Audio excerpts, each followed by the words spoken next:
التماس کروں گا کہ وہ آئیں اور عرشی صاحب مرحوم کی زندگی پہ مختصر خیال ظاہر کریں.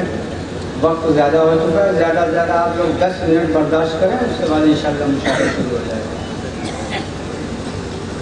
السلام نہیں ہوں، لیکن عرشی صاحب سے میرے اتنے قریبی مراسم رہے ہیں کہ کچھ باتیں گوشگزار کرنا چاہتا ہوں.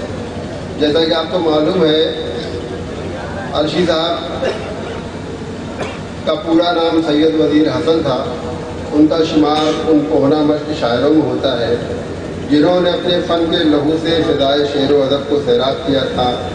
ان کے انتقال کے تقریباً 20 برس بعد بھی ان کے فن کا عکس بھیونڈی کے شعر و ادب کو اپنی آغوش میں لیے ہوئے ہے.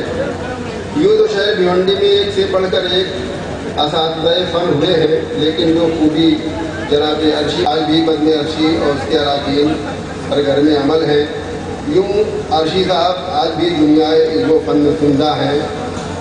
آپ کے قرب و جوار سے تعلق رکھنے والے شعراء میں ارشاد اعظمی صاحب، اثر اعظمی، سحر اعظمی مرحوم، ریاض الدین ریاض صاحب، تسکین اعظمی اور مقیم انجم اعظمی صاحب جو کہ بزم عرشی کے صدر بھی ہیں.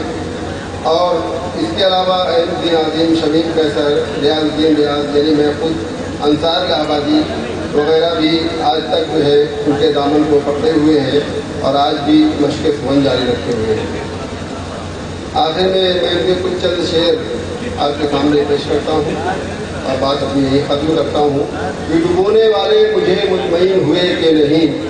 عرشی صاحب کہتے ہیں کہ ڈبونے والے مجھے مطمئن ہوئے کہ نہیں، یہ فکر تھی جو میری لاش کو بھرنا پڑا.